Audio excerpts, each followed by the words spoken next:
بسم اللہ الرحمن الرحیم۔ ماشاء اللہ ہم سب نماز پڑھتے ہیں، تو نماز کو شروع کرنے کے لیے جو سب سے پہلی تکبیر کہی جاتی ہے یعنی اللہ اکبر کہا جاتا ہے اسے تکبیر تحریمہ کہتے ہیں۔ اور نماز شروع ہو جانے کے بعد سورہ فاتحہ اور سورہ پڑھ لینے کے بعد رکوع میں جانے کے لیے، رکوع سے اٹھنے کے لیے، سجدے میں جانے کے لیے، سجدے سے اٹھنے کے لیے اور بیٹھ کر اٹھنے کے لیے جو تکبیریں کہیں جاتی ہیں اسے تکبیرات انتقالی کہتے ہیں، یعنی ایک حالت سے دوسری حالت میں جانے کے لیے کہی جانے والی تکبیریں۔ آج آپ کو یہی بتلائیں گے کہ تکبیرات انتقالی کے پڑھنے کا سنت طریقہ کیا ہے، کہاں سے شروع کریں اور کہاں ختم کریں، اس کا موقع اور محل کیا ہے۔ تو مسئلہ یاد رکھ لینا چاہیے کہ جب آپ ایک حالت سے دوسرے حالت میں جانے کی جیسے ہی شروعات کریں ویسے ہی ساتھ ساتھ اللہ اکبر یعنی تکبیر پڑھنے کی شروعات کریں، اور جیسے ہی دوسرے رکن میں پہنچ جائیں اس تکبیر کی آواز کو بند کر دیں، اس تکبیر کی آواز کو ختم کر دیں۔ یہ مکمل سنت طریقہ ہے۔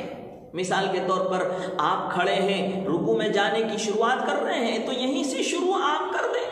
اور جیسے ہی رکوع میں پہنچ جائیں ختم کر دیں، اور جیسے ہی سجدے میں جانے کی شروعات کریں ویسے ہی آپ بھی اللہ اکبر کی شروعات کر دیں، اور جیسے ہی سجدے میں پہنچ جائیں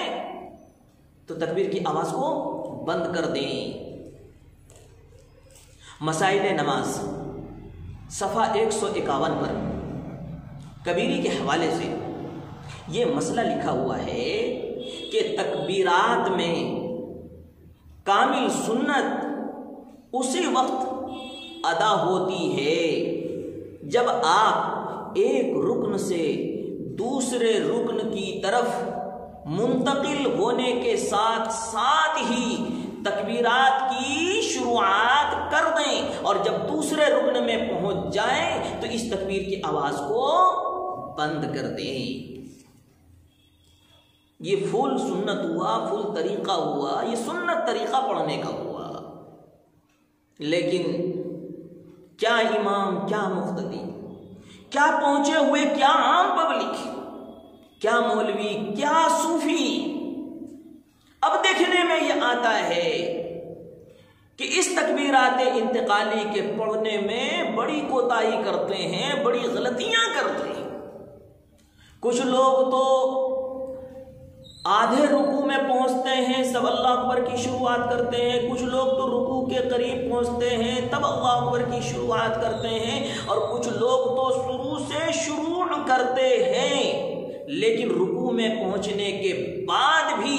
اس اللہ اکبر کی آواز کو جاری رکھتے ہیں، باقی رکھتے ہیں۔ جبکہ فقہائے کرام نے لکھا ہے کہ رکوع میں پہنچنے کے بعد، سجدے میں پہنچنے کے بعد اگر تکبیر کی آواز کو جاری رکھتا ہے تو ایسا کرنا خلاف سنت ہے، مکروہ ہے۔ بالغ ہونے کے بعد نہ جانے ہم نے کتنی نمازیں ایسی ادا کی ہیں جو خلاف سنت ہے، کراہیت کے ساتھ نماز ہو رہی ہے، پھر بھی ہم خوش ہوتے ہیں کہ ہم نے تو مکمل نماز ادا کری۔ سورہ معارج میں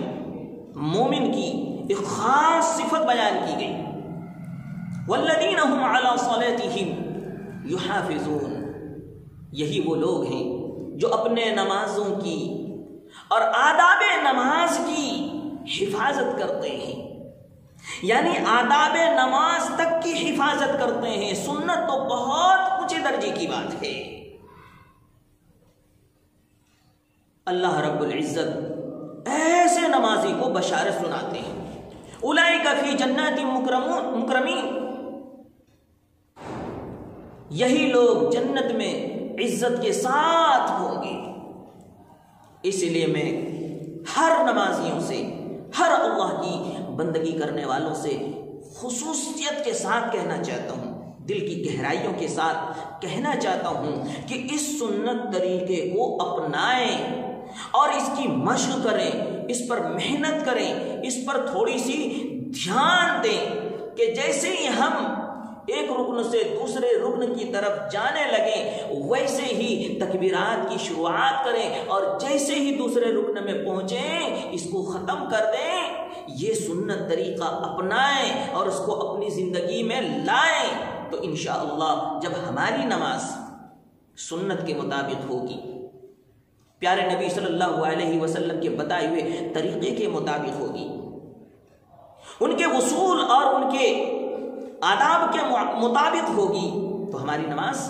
قبول ہوگی۔ اور ہر انسان کی آخری خواہش یہی ہوتی ہے کہ ہماری نماز